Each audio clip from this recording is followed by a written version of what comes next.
Hello everyone, this student. आज की इस वीडियो में मैं आपको जो इंटरमीडिएट में आता है आपका जीवन परिचय और साहित्यिक परिचय लिखना है। तो बहुत से स्टूडेंट जो कंफ्यूज होते हैं कि सर जीवन परिचय कितना लिखे, साहित्यिक परिचय कितना लिखे, या साहित्यिक परिचय क्या होता है, इस सभी आपको इस वीडियो में क्लियर हो जाए। तो चलिए देखते हैं। सबसे पहले तो आप ऐसे डालेंगे प्रश्नोत्तर संख्या 5 का ख।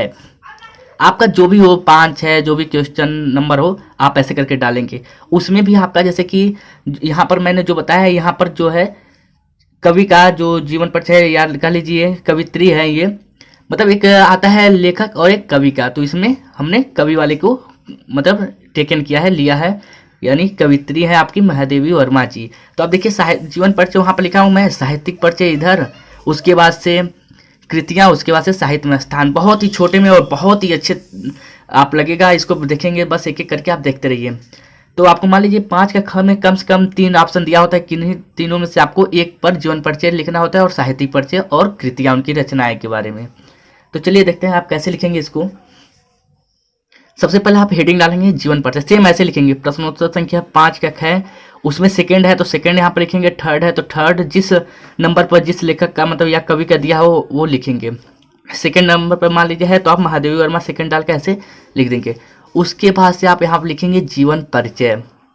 जीवन परिचय में आपको देखिए सबसे जरूरी ये होती है कि आपको जीवन परिचय में क्या क्या लिखना चाहिए। आप गाइड देखेंगे या अदर कोई भी बुक, तो उसमें जीवन परिचय में बहुत कुछ लिखा होता है। आप उतना लिखेंगे तो आपको टाइम ही नहीं बचेगा अदर क्वेश्चन करने के लिए। तो उसमें से कुछ कुछ अच्छे अच्छे क्वेश्चन को छांट कर लिखना चाहिए। ये नहीं कि पूरा उतार दे हुबहू या वही पूरा याद कर लें, ऐसा कुछ नहीं होता है। जीवन परिचय में जो जरूरी चीज होती है वो मैं आपको बता देता हूँ क्या क्या लिखना चाहिए।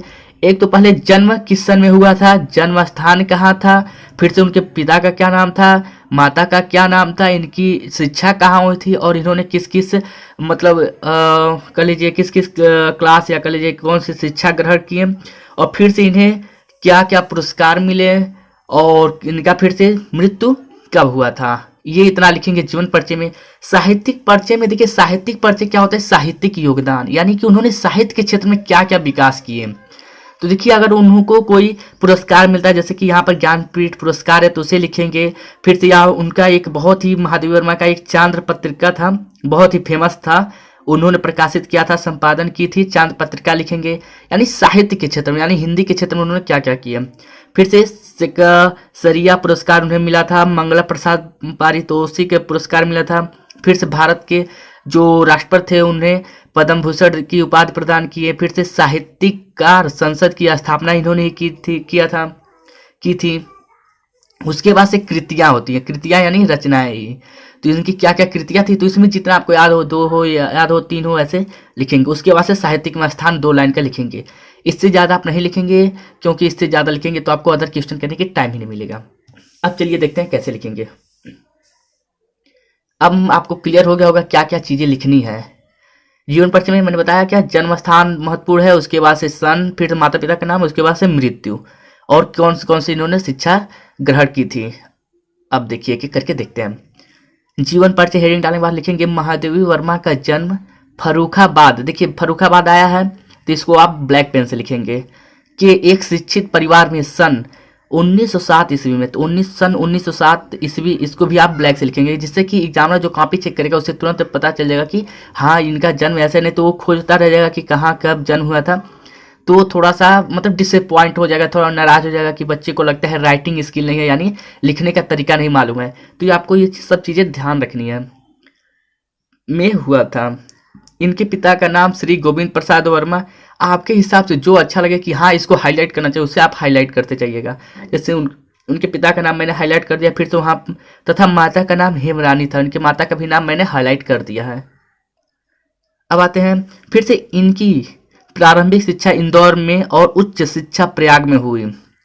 अगर देखिए आपको नहीं पता है, आप बोर्ड एग्जाम में कंफ्यूज हो जाते हैं कि इनकी प्रारंभिक शिक्षा क्या हुई, तो आप लिखेंगे इनकी प्रारंभिक शिक्षा और उच्च शिक्षा बहुत ही अच्छी तरह हुई।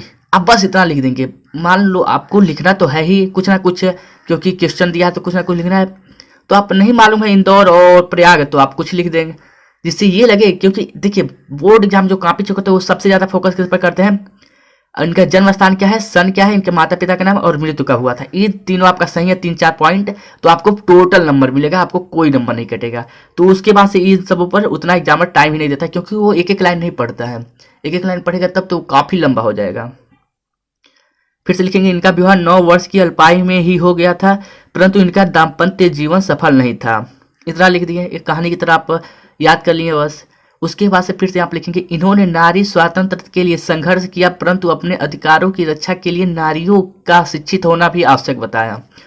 कुछ वर्षों तक ये उत्तर प्रदेश विधान परिषद की मनोनीत सदस्या भी रही। इतना लिख दिए।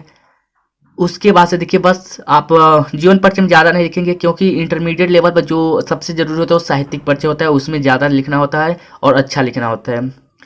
11 सितंबर 1987 ईस्वी को इस महान लेखिका का स्वर्गवास हो गया। ये तो आप लिखते सब में जानते हैं। तो आपको क्या क्या जरूरी था इसमें, जन्म स्थान, सन, माता पिता का नाम, फिर से मृत्यु कहाँ हुई थी। अब आते हैं साहित्यिक परिचय में। साहित्यिक परिचय में बहुत ही अच्छा है, इसे आप याद रखेंगे। साहित्यिक परिचय ऐसे हेडिंग डालेंगे।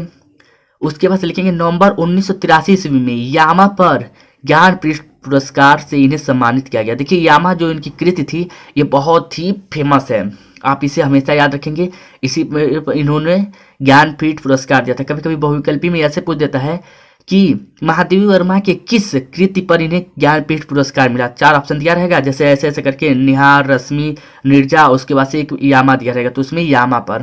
तो आप इसे याद रखेंगे, क्योंकि साहित्यिक परिचय में यही सब लिखा जाता है कि उन्होंने साहित्यिक के क्षेत्र में क्या योगदान दिया था। फिर से हिंदी साहित्य सम्मेलन की ओर से इन्हें शेक्सपियर पुरस्कार तथा मंगला प्रसाद पारितोषिक मिला।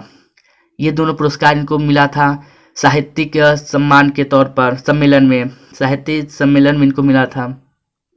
फिर से इन्होंने ही चांद्र पत्रिका का संपादन करके इन्होंने नारी को अपनी स्वतंत्रता और अधिकारों के प्रति सजग किया है। जो चांद्र पत्रिका निकलती थी उसमें नारियों के प्रति स्वतंत्रता और अधिकार के प्रति उन्होंने सजग किया। अब भारत के राष्ट्रपति ने इनको पद्म भूषण की उपाधि प्रदान की। ये भी लिखेंगे, देखिए ये पद्म भूषण भी आप हाईलाइट लिखेंगे, इसको हाईलाइट करेंगे, इसको हाईलाइट करेंगे, इस चांद को हाईलाइट करेंगे, यामा को, उसके बाद से ज्ञानपीठ पुरस्कार को, जिससे एग्जामर को लगे कि हाँ बच्चे को बहुत अच्छे से याद है। ये सब जरूरी चीज़ें होती हैं जिससे वो आपका एक एक लाइन नहीं पड़ेगा, उसके बाद से आपको अच्छा से नंबर देकर आपका आगे बढ़ता जाएगा। इन्होंने प्रयाग में साहित्यकार संसद की स्थापना करके साहित्यकारों का मार्गदर्शन भी किया। इसको भी आप ब्लैक से लिखेंगे, जिससे कि आपको लगे कि हाँ इसमें कुछ कुछ ऐसे पॉइंट हैं जो कि आपको हाईलाइट करने हैं। एग्जामर तुरंत समझ जाएगा कि हाँ बच्चे के पास उतना राइटिंग स्किल है, यानी ये मतलब समझता है कि कैसे लिखना चाहिए। क्योंकि सबसे ज़रूरी होता है, बोर्ड एग्जाम में सभी की कॉपी अगर एक तरह लगेगी तो आपको नंबर नहीं मिलेगा, उतना खास नंबर नहीं मिलेगा। लेकिन जैसे ही आपका अलग कॉपी दिखेगा कि हाँ इस बच्चे ने कुछ अलग तरीके से लिखा है, तो आपको अच्छा नंबर मिलेगा। फिर से कृतियाँ हेडिंग डालकर आप लिखेंगे जो भी है, निहार, रश्मि, नीरजा, दीपशिखा, यामा। अब ये नहीं आपको डिस्क्रिप्शन में करना कि यामा में इन्होंने इस बारे में बताया है या दीपशिखा में इन्होंने इस बारे में, ये सब की किसी की आवश्यकता नहीं है। बस उनकी जो जो कृतियाँ थी उनके नाम आप यहाँ पर बता देंगे। 2 याद हो, 4 याद हो, एक ही याद हो तो भी लिख देंगे। साहित्य में स्थान आप सभी, चाहे वो लेखक हो या कवि हो, सभी में यही लिखेंगे, बस यहाँ पर आप नाम बदल देंगे। अपने काव्य प्रतिभा के कारण ही हिंदी साहित्य में महादेवी वर्मा जी का स्थान अद्वितीय है। मान लीजिए यहाँ पर मैथिली सर्वगुप्त है तो मैथिली सर्वगुप्त कर लेंगे, जो हो आपके वो आप उसके सच्चिदानंद हीरानंद वात्स्यायन के हैं। सब में साहित्य में स्थान आपको याद करने की आवश्यकता नहीं, यही 2 लाइन याद करेंगे और सब में केवल नाम चेंज करते जाएंगे, आपका एकदम 100% सही लगेगा।